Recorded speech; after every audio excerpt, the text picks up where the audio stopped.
Hello everyone, good morning. আমি পিয়ালি পাল ফ্যামিলিতে তোমাদের সবাইকে ওয়েলকাম।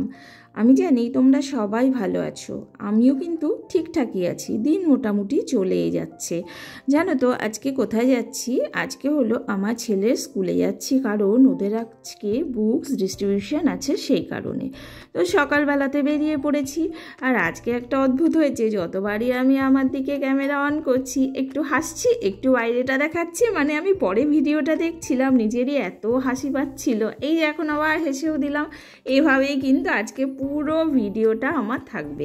তো যা হোক, আমরা বাইপাস ধরে যাচ্ছি, কারণ হচ্ছে যাতে করে জ্যাম এড়াতে পারি আমরা, সেই কারণে। আর দেখো এই যে না, দুদিকটা এত সুন্দর, পুরো সবুজ। আর সকালবেলাতে এরকম যদি সবুজ কোনো রাস্তা থেকে যাওয়া যায়, সত্যি মনটা একেবারেই আলাদা রকমের লাগে, তাই না? আমার তো বিশেষ করে খুবই ভালো লাগে। আর দু সাইডে না ওই যে চাষ হয়, মানে চাষের জমি হয়, সেই রকম কিন্তু সবুজে সবুজ হয়ে আছে। বেশ অসাধারণ একটা সৌন্দর্য আমি ফিল করছিলাম।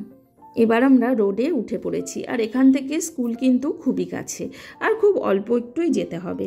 তো যাচ্ছি। আর একটা কি জানো তো, আমি না রাস্তার ভিডিও করতে ভীষণ পছন্দ করি। প্রচুর রাস্তার ভিডিও থাকে যে আমি গাড়িতে বসে আছি আর সামনেটা। আর এরকম ভিডিওতে না এমনও হয় যে যখন আমরা বেড়াতে যাই এত ভিডিও থেকে যায়, পরে স্টোরেজ ক্যাপাসিটিও কমে যায়। তো যা হোক, দেখো এবার আমি পৌঁছেও গেলাম। গিয়ে এবার জানো তো এত রোদ, মানে কি বলবো, ভীষণ পরিমাণে রোদ। আর এটা হচ্ছে ওদের প্রাইমারি বিল্ডিং। আগে প্রাইমারি বিল্ডিংয়ে যখন ছিল তখন কিন্তু আমার খুব কাছেই হতো, আর এখন ও আর নেই, যেহেতু ও এখন সেকেন্ডারি বিল্ডিংয়ের আন্ডারে চলে গেছে। তো এটা প্রাইমারি থেকে সেকেন্ডারি বিল্ডিং কিন্তু অনেকটা দূরত্ব। দেখো এই যে আমি দেখাচ্ছি, ওই অতটা পথ হেঁটে আমাকে যেতে হবে। আর প্রত্যেক দিন তাই ভাবি যে বাচ্চারা এত ভারী ব্যাগ নিয়ে এতটা পথ ওদেরকে হেঁটে কিন্তু অতটা যেতে হয়। তো যা হোক, কষ্ট তো একটু হয়ই, কিন্তু কিছু করার নেই, এটা তো থাকবেই। আর এতটা হাঁটতে গিয়ে না রোদের মধ্যে অবস্থা একেবারে আমার খারাপ। আর সানগ্লাসটা আমি গাড়িতেই ফেলে রেখে চলে এসেছি, যার জন্য কিন্তু কষ্ট আজকে ভীষণ পরিমাণে হয়েছে, খুবই কষ্ট হয়েছে। এত রোদও ছিল, তার মধ্যে গরমও মিলেমিশে না অদ্ভুত একটা কষ্ট। সে যা হোক, আর কি করব, করতে তো হবেই। তো এভাবেই যাচ্ছি, অতটা পর্যন্ত পৌঁছতে হবে। স্কুলে ঢুকে এবার কিন্তু ক্লাস টিচারের সাথে দেখা করে আমি একটা স্লিপও নিয়েছিলাম বুক কালেকশনের জন্য।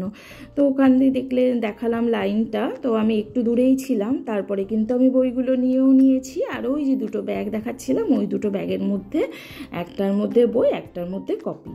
আর এখানে কি জানো তো, আর একটা হচ্ছে যে এখানে জায়গাতে বসেই কিন্তু তোমাকে সমস্ত কিছু দেখে নিয়ে যেতে হবে। যদি কোনো ভেতরের পেজ খারাপ থাকে বা ছেঁড়া থাকে বা মিসিং থাকে, তখনই কিন্তু সাথে সাথে চেঞ্জ করেও নিতে হবে। সে সমস্ত কাজ হয়ে গেছে, করে ঠোরে এবার আমার বাড়ি ফেরার পালা। তো যা হোক, আমি এখন ফিরছি। আর ফেরার সময়ও তো দেখো সেমই কন্ডিশন, সেই রোদ আর রোদ আর রোদ। রোদ তো থাকবেই, কিছু করার নেই, এতটা পথ আমাকে আবার যেতে হবে। গিয়ে তারপরে আমি কিন্তু আমার গাড়িতে বসতে পারবো। আর যা হোক, হাঁটছি অনেকের সাথে দেখা হলো, তখন আর ইচ্ছে করছিল না কারোর সাথে কোনো কথা বলি, কিন্তু কিছু করার নেই, হাসতে তো হবেই। আর হাসি না থাকলে তো চলবেও না। এবার আমি চলেও এসেছি, এসে কিন্তু এবার একটু শান্তি। যা হোক, এবার ফিরছি। আর ফেরার সময়ও সেম দেখতে পাওয়া যাচ্ছে যে আমি কিন্তু গাড়ির ভিডিও প্রচুর করেছি, রাস্তার ভিডিও করেছি। আর সরি আজকে কথা বলতে গিয়ে এত হেসে ফেলেছি, প্লিজ তোমরা কেউ কিছু মনে করো না, হ্যাঁ। আর কিছু করার নেই, এত হাসি পাচ্ছিল না, তাই আমি হেসেও ফেলেছি। যা হোক, সেগুলো কিন্তু আর ডিলিট করলাম না, রেখেই দিলাম, তোমরা কেউ কিছু মনে করো না। আর এবার কিন্তু ফিরছি মোটামুটি। আর আমার বেশি কিছু বলারও নেই, অনেক কথা বলে ফেলেছি, অনেক গল্প করে ফেললাম। তো সবাইকে টাটা বলছি, সবাই ভালো থেকো। দেখা হচ্ছে তোমাদের সাথে পরে আর একটা ভিডিও নিয়ে আমি আসছি। সবাই ভালো থেকো, সুস্থ থেকো, বাই।